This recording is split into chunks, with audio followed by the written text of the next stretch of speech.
Varicose veins కి సరైన చికిత్స కోసం సంప్రదించండి ఎవిస్ హాస్పిటల్. రమ్మగారు చందమామ కథ చెప్తారా? చెప్తాను జయ. 1950స్లోది. పూర్వం అట కౌశాంబి నగరానికి ఒక రాజుగారు ఉండేవారు.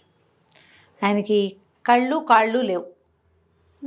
కళ్ళు పాడైపోయినాయి, కాళ్ళు పడిపోయినాయి. అయ్యో, ఏదో జబ్బు చేసి ఆయనకి ఎన్ని రకాల వైద్యాలు చేయించినా అవి ఏమీ ససిపడలే.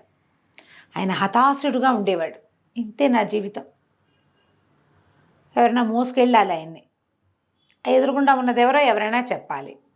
అన్నం తినేటప్పుడు ఇది కూర, ఇది పప్పు పరిచయం చేయాల్సిన స్థితి అయింది. కళ్ళు కనపడేవి కాదు, కాళ్ళు కదిలేవి కాదు. చాలా దీనంగా దిగులుగా ఎలా నా జీవితం అన్నట్టుగానే ఉండేవాళ్ళు. ఆ కాలంలో ఏంటంటే ఇది లేదు కాబట్టి వేరే వాళ్ళకి రాజ్యం ఇద్దాం ఆ ఊహ లేదు. ఆయన ఒకడే కొడుకు వాళ్ళ తండ్రికి. దాంతో ఆయనే తప్పక రాజు అయ్యాడు. మరి అలా ఉన్నా కూడా మనిషి మంచివాడు, తెలివైనవాడు, ఏవో చాలా ఉన్నాయి. ప్రియంవదుడు ఆయన పేరు, చక్కగా మాట్లాడేవాడు.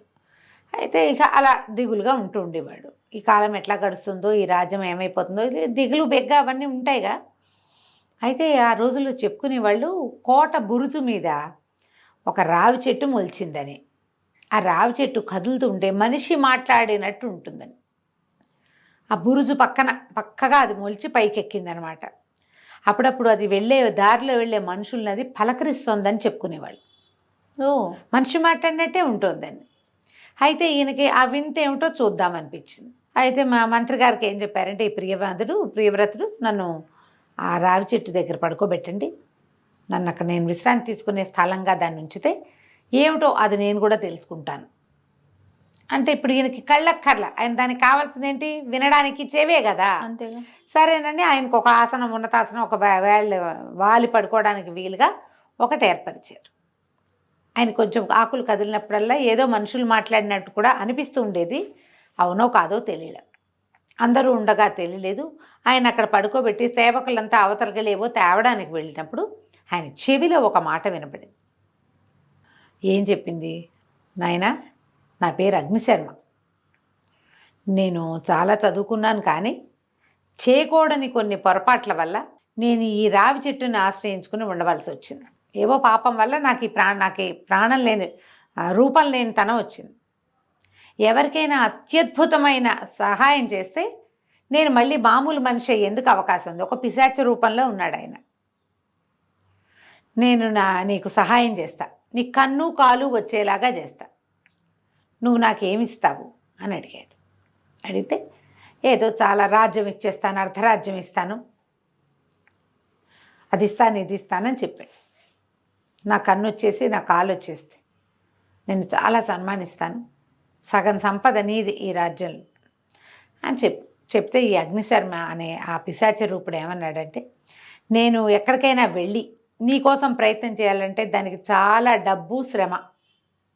నువ్వు గనక ఈ చెట్టు తొర్రలో ధనాన్ని పెట్టించావంటే ఆ ధనం తీసుకుని నేను వెళ్తా, నా దగ్గర ఏం లేదు, చాలా ప్రయత్నం చేస్తే కానీ నీకు మామూలు జీవనం రాదు అంటే రాజు సంతోషించేశాడు. ఏదో విధంగా తన రూపం మారిపోతుంది, తనకు అవకాశం వస్తుంది. సంచులతోటి డబ్బులు తెప్పించి ఆ రావి చెట్టు తొర్రలో పెట్టిస్తే రెండో రోజుకి ఇక ఈ చెట్టు మాట్లాడడం మానేసింది. అంటే ఏమిటి, అగ్నిశర్మ వెళ్ళాడనమాట. ఆ అగ్నిశర్మ ఆ చెట్టు తాలూకు ఆత్మని బతిమలాడుకొని రూపాన్ని సంపాదించుకొని ఆ డబ్బులు పట్టుకుని ప్రయాణమై బయలుదేరి వెళ్ళిపోయాడు. మానవ రూపంలో సహాయం చెయ్యాలి, ఇది లెక్క. ఓకే, సరే, ఈయన బయలుదేరి ఇక అలా నడుస్తూ వెళ్తున్నాడు. ఏమిటంటే ఈయనకి ఎట్లా ఇతను మామూలు అవుతాడో ఎవరికీ తెలియదు. ఏదో ఒక అపురూపమైన వ్యవహారం, ఏదైనా అపూర్వమైంది జరిగితేనే కానీ ఇది అవ్వదు. అది కావాలంటే అవతలవాడు నీ సహాయం నాకు కావాలని ఒప్పుకొని ఒడంబడి ఖర్చులు ఇస్తేనే ఇది కుదురుతుంది. ఒడంబడ్డాడు, ఒప్పుకున్నాడు, ఖర్చులకి డబ్బిచ్చాడు. ఈ అగ్నిశర్మ రోడ్ల మీదకి బయలుదేరాడు. ఇతను వెళ్ళగా ఏమైంది, ఒక చోట ఒక ఊరి మొగదల్లో పెద్ద శ్మశానం కనపడుతుంది. అక్కడ పెద్ద ఒక చితి పేర్చబడి ఉంది, దాని మీద ఒక డెడ్ బాడీ ఉంది. ఒక అమ్మాయిని పసుపు బొట్టు పెట్టి అలంకారం చేసి పువ్వులు పెడుతున్నారు. చక్కటి కుందనం బొమ్మలు ఏముంది, ఒక 20-25 ఏళ్ళ అమ్మాయి. ఈయన అక్కడికి వెళ్ళి, ఈయన కొంచెం బ్రాహ్మణ వేషధారిగా ఉన్నాడు. ఏం జరుగుతోంది ఇక్కడ అని అడిగితే మరి మా కులం కుర్రవాడు ఒకడు మరణించాడు. ఇంత ఇంత బుడ్డ పిల్లలు ఉన్నారు వాళ్ళకి. ఆ పిల్లలు కూడా ఉన్నారు శ్మశానంలో. ఈ అమ్మాయి తన భార్య. మా ఆచారం ప్రకారం సతీ సహగమనం చేస్తున్నాం. ఓ అమ్మాయిని అలంకారం చేస్తున్నాం. పిల్లలు ఏడుస్తున్నారు. తల్లి నిర్వికారంగా కూర్చున్నది. అక్కడి నుంచి ఈయన గట్టిగా కేకలేసాడు. ఇప్పుడు వాడి కాలం తీరి చనిపోయాడు ఒకడు. చనిపోతే వాడికి పుట్టిన సంతానాన్ని పెంచుకుంటూ అతను చేయవలసిన బాధ్యతల్లో అతను నెరవేర్చవలసిన బాధ్యతల్ని కొన్నిటిని నెరవేర్చాలి. కాలం తీరినప్పుడు స్త్రీ కూడా పోతుంది. ఈ బలవంతంగా మీరు చంపటం ఏమిటి? ఆ అమ్మాయి సిద్ధంగా ఉందంటే పిల్లలు ఉన్నారు మరి వెనకాల. తనంతట తను స్వచ్ఛందంగా మరణించడం వేరు, చుట్టాలే పక్కాలే నిలబడి దాన్ని అలంకారం చేసి దాన్ని ఎత్తి చితి మీద పెట్టడం వేరు. ఇది పనికిరాదు. సహగమనాన్ని నేను ఒప్పుకోను. ఈ అమ్మాయి పోతే, తండ్రి పోయి, తల్లి పోతే ఈ పిల్లల పెంపకం ఎట్లా? అది ఈ పిల్లల్ని కూడా తోసేద్దామా దాని మీదకి? కాదు, వాళ్ళు భారత పౌరులు. మరి అమ్మాయి పిల్లల తల్లి అతని ఆస్తిని చూసుకున్న పిల్లల్ని పెంచుకుంటుంది. మగవాడైతే స్త్రీ చనిపోగానే ఇంకో పెళ్లి చేసుకుంటున్నాడు కదా, స్త్రీలకు పెళ్లి చేసుకునే అవకాశం లేదు. పిల్లల్ని పెంచే అవకాశమైనా ఇవ్వాలిగా. ఈయన చెప్పిన మాటలకి కన్విన్స్ అయిపోయారు వాళ్ళు. కన్విన్స్ అయ్యి, అమ్మాయి నీ ప్రాణాలు రక్షించడానికి వచ్చాడు ఈ అగ్నిశర్మ గారు. ఎక్కడి నుంచి వచ్చాడు? దేవుడు పంపించినట్టు అగ్నిదేవుడే స్వయంగా ఇట్లా వచ్చాడు. నిన్ను కాల్చడం ఇష్టం లేకని ఆ తల్లి పిల్లలతో దండాలు పెట్టించి ఆ చితి మీద ఉన్నది ఆ శరీరాన్ని పంపించేశారు. మామూలుగా అగ్నికార్యం చేసేసి తల్లిని పిల్లల్ని చేర్చేశారు. తను చూడు ఎట్లాంటి పని చేశాడు, మేలు చేశాడు. మరి ఒక కుటుంబానికి ఎంత మేలు చేశాడు. అక్కడి నుంచి నడిచి వెళ్ళటం మొదలుపెట్టాడు. వెళ్తే ఒక ఊరు చేరాడు. ఊరు చేరితే ఆ ఊళ్ళో వాళ్ళంతా ఎంతో గందరగోళంగా ఉన్నారు. ఒక భీతావహమైన వాతావరణం ఒకటి కనపడుతుంటే కొంతమంది ఏమో కాపలా కోసం కత్తులు కటార్లు పుచ్చుకొని వెళ్తున్నారు. ఇలా చీకటి పడేసరికి ఎవరికి వాళ్ళు ఇళ్లలో సర్దేసుకుంటున్నారు. ఈ అతిథికి అభ్యాగతులకి భోజనం పెట్టే కాలం. ఈయనకు అన్నం పెట్టడానికి ఎవరు సిద్ధంగా లేరు. ఈయన గ్రామాధికారిని కొంచెం పెద్దవాళ్ళని పట్టిన ఆయన ఏం జరుగుతోంది ఈ ఊళ్ళో ఏమిటంటే, ఏదో విచిత్రమైన మృగం అండి. ఆ మృగం ఊరి మీద పడి తినేస్తోంది. ఎంత కాపలాలు కాసినా మేము చావు లాపలేకపోతున్నాం. దానికి ఎదురుపడ్డాడంటే చచ్చిపోవటమే. అది ఒక వింత మృగం. దానికి నోట్లోంచి నిప్పులు వస్తున్నాయి, నెత్తి మీద కొమ్ములు ఉన్నాయి, భయంకరంగా ఉంది. మేము ఎప్పుడూ అలాంటి మృగం చూడలేదు. అది ఎక్కడి నుంచి వచ్చిందో మాకు తెలీదు. ఈ చుట్టుపక్కల కొన్ని ఊళ్ళన్నిటి పాడు చేసింది. ఇప్పుడు మా ఊర్లో ఉంది. అది మనుషుల్ని తినేస్తోంది. రోజు వచ్చేస్తోంది ఊళ్ళోకి. దాని నుంచి ఎలా పారిపోవాలో తెలియక, ఏం చేయాలో తెలియక ఇప్పుడు మనుషుల్ని అంటే లోపల పెట్టుకుంటాం. ఆవులు, గొడ్లు, గేదెలు, ఎడ్లు, మరి మేకలు, బాతులు, కోళ్ళు, రోడ్డు మీద పిల్లులు, కుక్కలు. ఏం చేయాలి వీటన్నిటిని? ఏం చేయాలో తెలియక ఇది చేస్తున్నాము అని సర్కల్ ఇతను అన్నాడు. ఎలా ఉంది ఏమిటి అన్నీ కనుక్కొని ఆ వింత మృగం నేను బాగా ఆలోచించి, అబ్బాయి ఈ ఊళ్ళో అందరికంటే పెద్ద అద్దం ఉన్న వాళ్ళు ఎవరు అని అడిగితే 2-3 చెప్పారు. మా ఇంట్లో పెద్ద అద్దం ఉందంటే అది రోజు ఏ దారిలో వస్తుందో ఆ దారిలో ఆ అద్దాన్ని పెట్టించాడు ఆయన.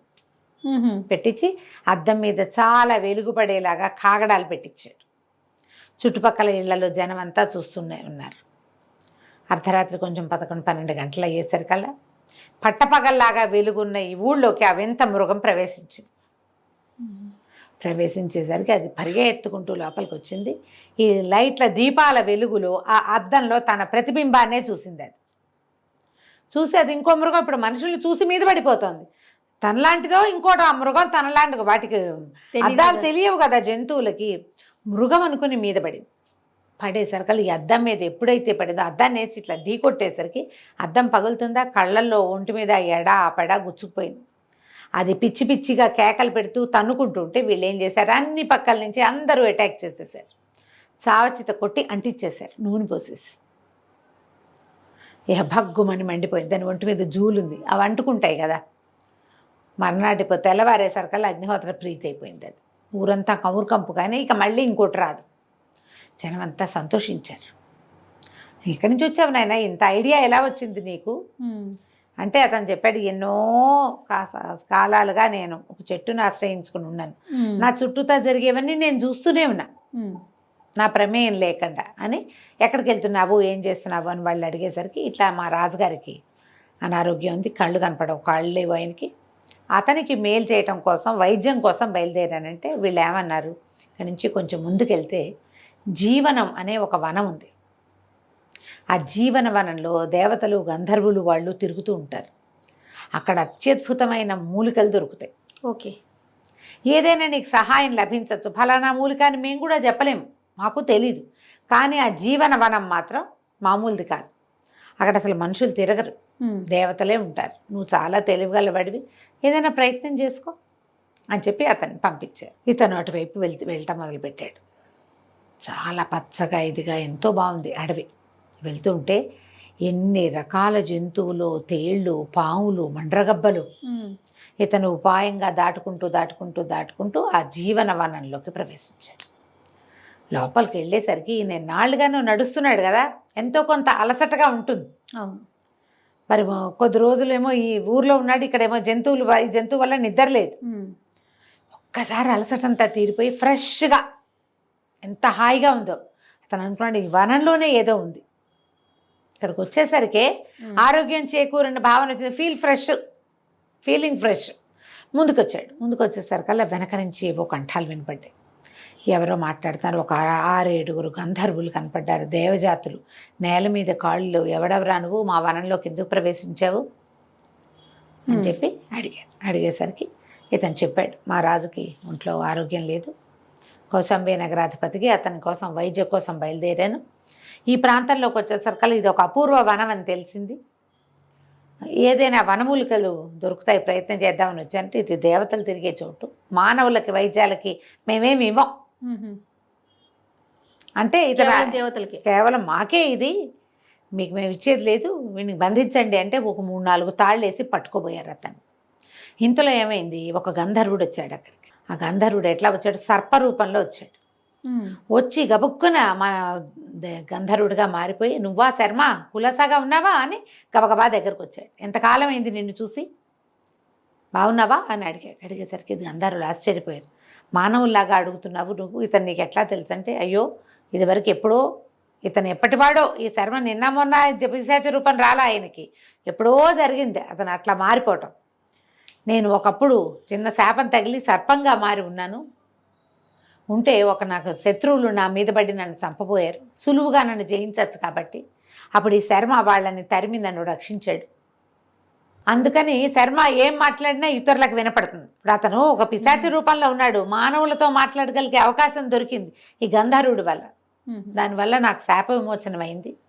నీ మాటలు ప్రజలకు వినపడతాయని తనకి వరం ఇచ్చి వచ్చాను నేను అనేసరికి గంధర్వులంతా ఆశ్చర్యపోయారు.